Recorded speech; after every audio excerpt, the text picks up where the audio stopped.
today's video, we're going to be talking about how to play legit sounding jazz licks. And we're going to be basing this on a video that I did last week, which is called 10 Awesome 2-5-1 Jazz Guitar Licks using the altered scale. So we're going to be going over a couple of those licks. There's 10 of them. We're not going to be going through each one of them in depth because that's going to take a super duper long time, but we'll probably do 2 or 3 of them.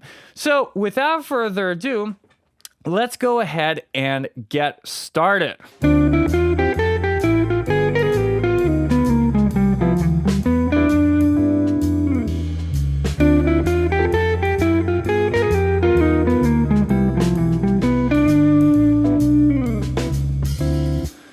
So this lick is going to be over a 2-5-1 progression in the key of C. Now, for those of you who may be unfamiliar, a 2-5-1 is basically the most common chord progression in jazz and across other styles as well. It is certainly not unique to jazz. You'll find it in Beatles songs, you'll find it in R&B songs, you'll find a 2-5-1 progression in country songs, you'll find it across all styles. When we approach a progression like this, it's in the key of C, and we can just think about playing the C major scale over the whole entire thing. But one of the important things that jazz teaches you how to do when you start getting better at it is to think of the chord progression on a chord by chord basis, not just thinking, oh, I'm just going to run one scale over it. And that's where you're going to see that we're going to play some notes later on that are literally not in the key of C, but they still sound really cool. So really, this first little bit here, we're playing D, E, F on 7, 9, and 10 on the 3rd string, and then we're going to play 8 and 10 on the 2nd string. That could be thought of as like 1, 2, 3, 4, 5, or 1, 2, flat 3, 4, 5, like in some kind of D minor scale, okay? In this case, it's actually D Dorian. Those of you familiar with modes a little bit, because this is the 2 chord, D minor, and when you play the key over the 2 chord, you get this sound called Dorian, which is a form of a minor scale.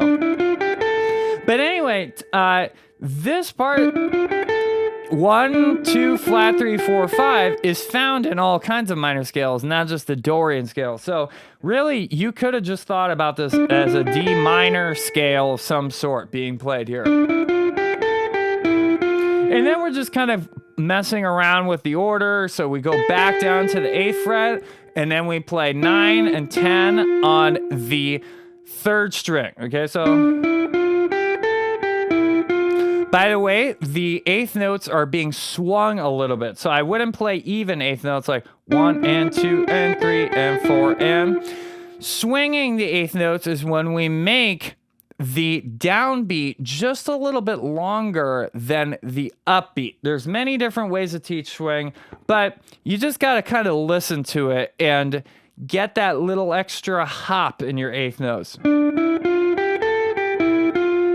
Kind of like a horse trotting a little bit. And there's lots of different ways to play the swing feel. We could do a 2-hour-long video on just swing feel. If you want me to make a video about the different ways to play swing feel, then make sure you comment below, and I'll think about doing it if enough people want me to do it. Okay, so we're playing over this D minor chord.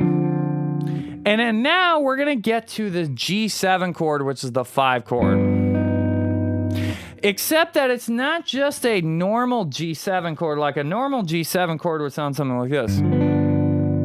What we're doing is we're turning this G7 chord into a G7 altered chord. Now, this alone could also warrant an entire video on this idea of altering a chord, but I just kind of want to show you within the context of this lick.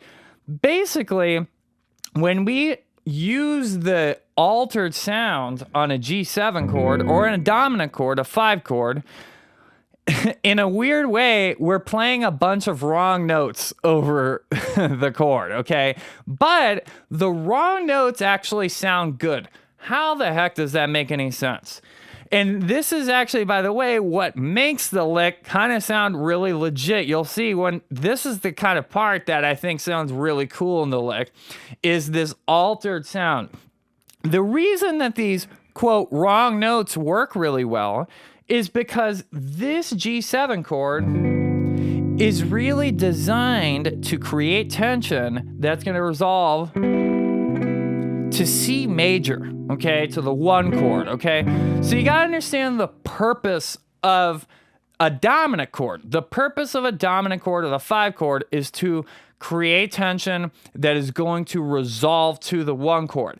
So with that being said, actually, if we play these, quote, wrong notes over the 5 chord, well, it just creates even more tension that wants to resolve. So if we take a look at the lick now over here, we have all of these notes, and if you actually are familiar with reading notation at all, you see up here, there's an A flat, there's a B flat, there's an E flat, there's more B flats and A flats. So how does this make any sense? Because A flat is not in the key of C, B flat's not in the key of C, neither is E flat, etc., etc. Well, it all comes from something called the altered scale, okay? So it's actually a scale that kind of gives us all these wrong notes, plus it actually gives us some of the important notes from the chord. This scale could necessitate an entire lesson by itself, like I said, but I will just tell you right now, here's a shortcut, okay? Remember this, if you remember nothing else from this video, if you play the melodic minor scale from a half step above the dominant chord, that will give you the altered scale. Melodic minor from a half step above. So this is a G7. What note is a half step above G, the root of this dominant chord? It's A flat. So guess what? If you play A flat melodic minor over this G7 chord, it gives you the sound. And all of this stuff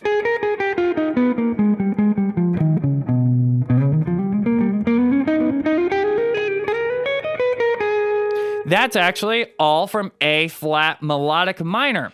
So I'm literally not playing the key of C temporarily over this G7 chord. Now, if you don't want to intellectualize it that much, if you don't want to think of it as a scale, because a lot of people don't, and you'll hear great jazz players playing stuff over the 5 chord that does not fit perfectly within the A flat melodic minor scale or the altered scale in general.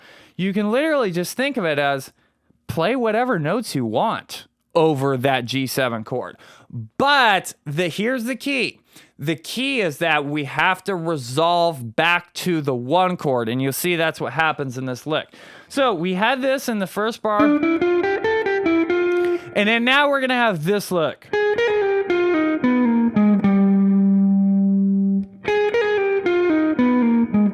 So I'm playing here from the first note of this measure all the way up until the 10th fret of the 5th string right there in the beginning of the C major measure. So what's going on here? So we have the 9th fret and the 11th fret of the 2nd string, and we're going like this. We're picking the first 2 notes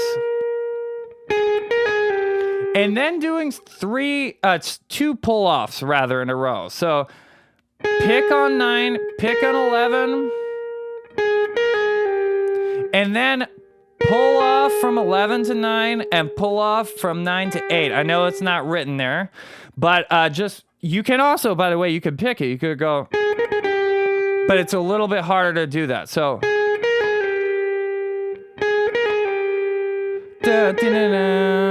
and then we're landing on this G here on the 8th fret. So we had A flat, B flat, A flat, G, which is of course part of the chord actually. It's the root of the chord. And then we're gonna have F and E flat here on the 10th fret and the 8th fret of the 3rd string, okay? So, and then on the 9th fret of the 4th string, 8th fret of the 4th string, Again, this all actually fits into... It actually fits into an A-flat melodic minor scale.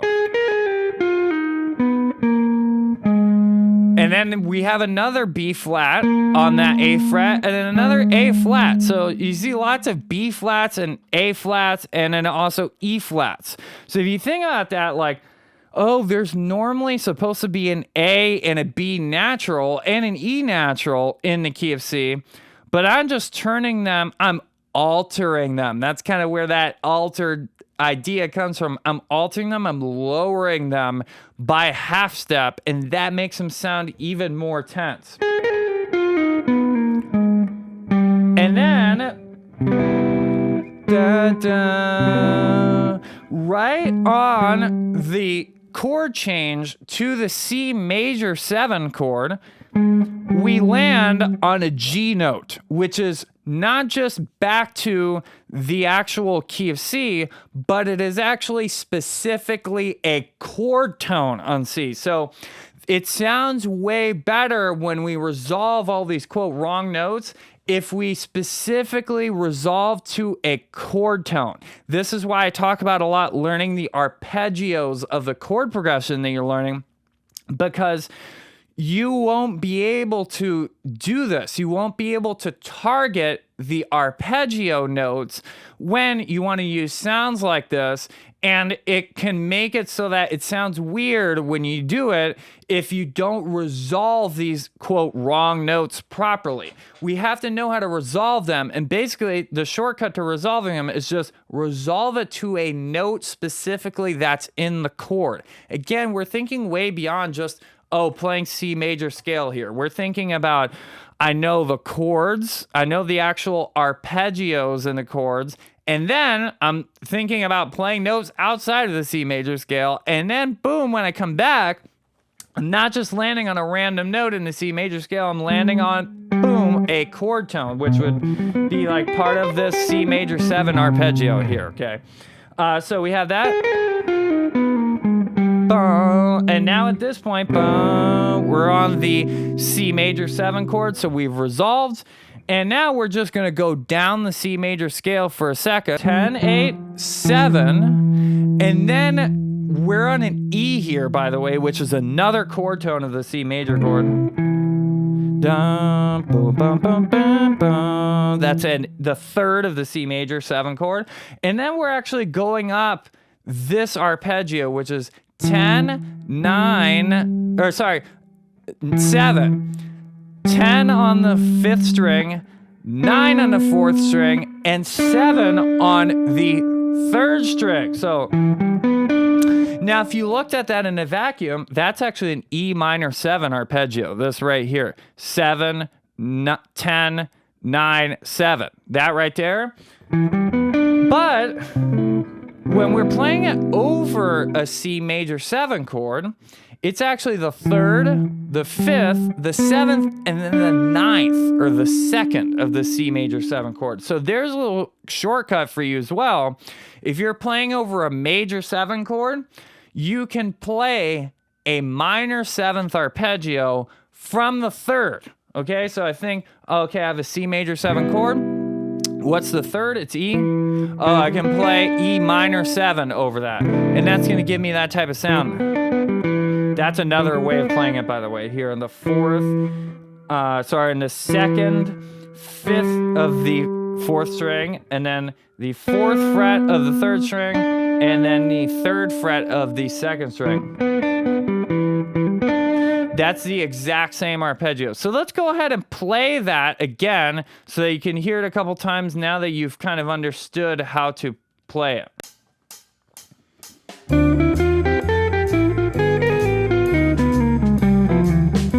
You hear how that resolves?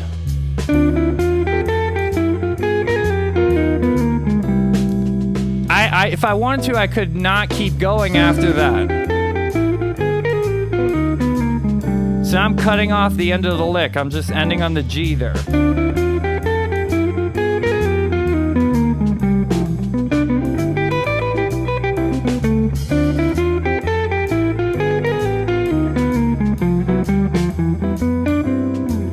So one thing, by the way, when you guys practice these licks, once you learn it, then you need to try to change it a little bit. So notice there how I actually changed the lick.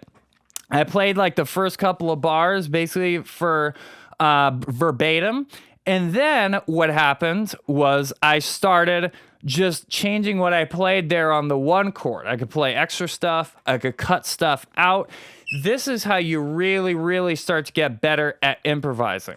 So let's go ahead and analyze one more lick here so you can get this idea. But basically so far the idea is on that 5 chord, play these quote wrong notes and then resolve them onto the 1 chord.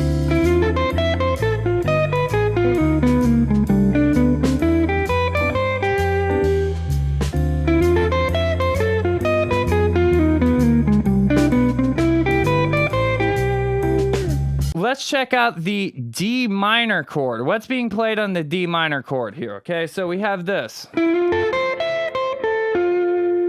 So this is actually an F major 7 arpeggio that's being played. So you have the 9th fret of the 3rd string, then you have the 10th fret of the 3rd string, 10th fret of the 2nd string, and then 8th fret of the 1st string.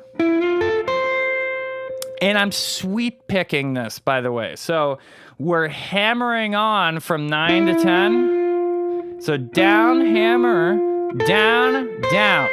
So that's the mechanics for sweep picking it. And then once we get to the 12th fret here, I'm doing it upstrokes. And then sweeping back downward. So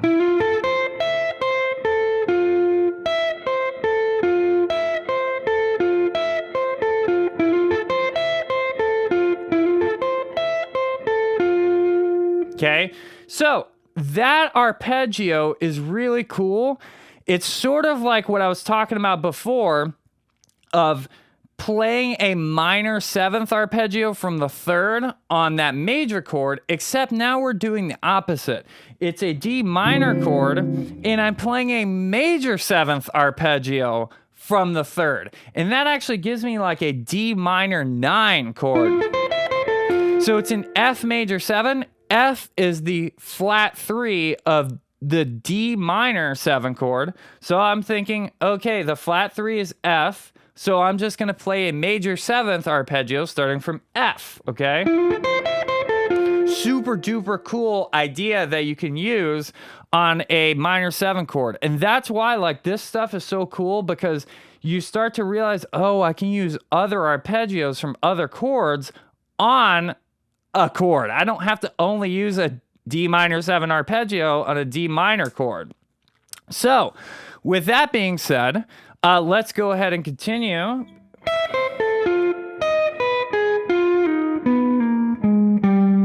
This is the really cool part. So this is actually an F half diminished arpeggio. So you have to know your half diminished chords, know about 7th chords to really, really understand this stuff. But basically, I'm going to explain it simpler before we go into exactly the tabs, but all we're basically doing is lowering these 3 notes. So we were playing an A, a C, and an E here on the 10th fret of the 2nd, 8th fret of the 1st, and 12th fret of the 1st. And we're just lowering them all a half step. But we're keeping F where it was. So we're not lowering F. We're not just taking the whole thing and lowering a half step. We're just lowering those 3 notes. So we're lowering 3/4 of the thing by a half step. So we had F major 7. And then we lower the 3rd, 5th, and 7th of that chord and keep the root. Now we have F half diminished. That actually gives you all the cool notes of this altered sound over this G7 chord. So there's a formula you can remember for this. Play a half diminished arpeggio from the flat 7. Okay? So if I have a dominant chord, I think, what's the flat 7 of G7? It's actually F, that note. So F build a half diminished chord off of F and play that arpeggio. And then that gives you that sound. Now, afterwards, it just kind of gets mixed into the A flat melodic minor a little bit. So let's go ahead and now figure out the exact lick. So we have 11, 7 on the first string. Then we have 9 on the second string. Then we have 10, 8 on the third string. So that's actually all. That's all just straight up F half diminished arpeggio. And then we have this little same exact thing basically from the last lick. This happens all the time, this move of this little scale or phrase just moving downwards. So we have 9, 8 on the fourth string, and then 11 on the fifth string again. That happened in the exact same thing in the other lick. That same thing. So same resolution from the other lick, but just a different way of getting there. So.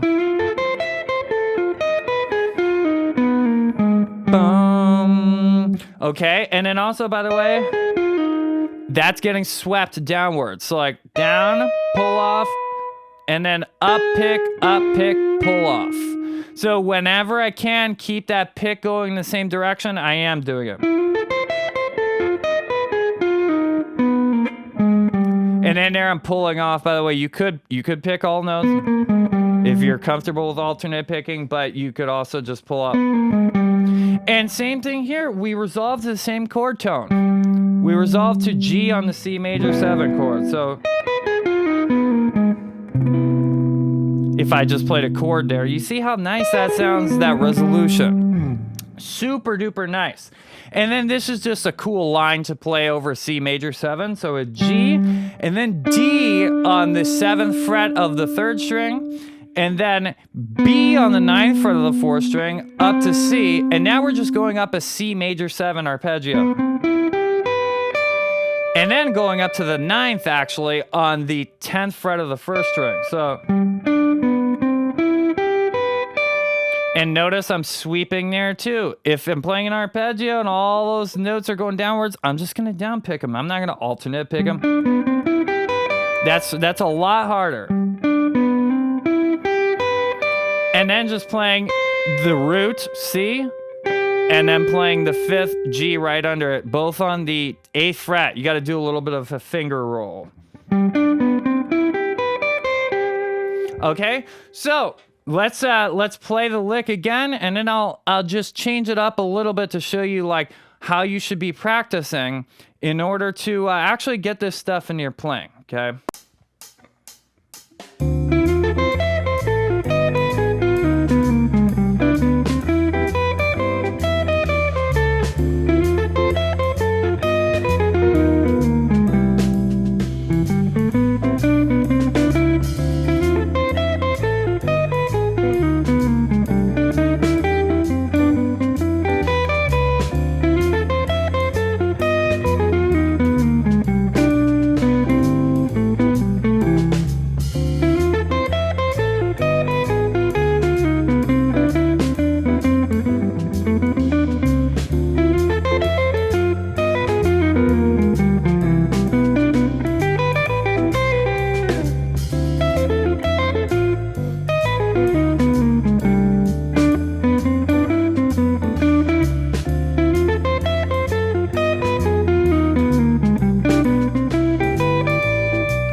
So you see how when I'm doing that, I'm not necessarily thinking so much anymore about scales and stuff. I'm thinking about this piece of vocabulary that I have now, and I'm just changing a little bit. Yes, I am thinking about a little bit of the scales, like when I'm playing on the C major 7 chord and so on and so forth, in order to create variations. But you see how I'm also changing the rhythm and all kinds of things like that. This is really how you get these concepts in your playing so that you make it sound like you playing guitar and not just like you're copying somebody else. So make sure you learn these licks. Make sure you check below so that you can pick up your copy of the licks and the backing track to practice off of, and make sure you change them so that you can actually make them sound like you. So if you want to get the PDFs with not just these 2 licks we took a look at, but 10 awesome jazz guitar licks to play over the 2-5-1 progression using the altered scale, then make sure you click the link in the description down below and you'll get the PDF, and on top of that, the backing track so that you can practice along and make the licks your own and make them sound like you. Also, even though we're talking about jazz today, I love playing all kinds of styles of music, and I release my own music, which you happen to be hearing in the background right now. You're hearing my song. It's called My Divine. Check it out on Spotify at the link in the description below. Also, make sure you get your own awesome Jamsville t-shirt, just like this one that I'm wearing, and I wear in all my videos. It's super comfortable, it fits great, and you're gonna love it. Make sure you subscribe to the channel, hit the like button, and until next time, listen, learn, and jam.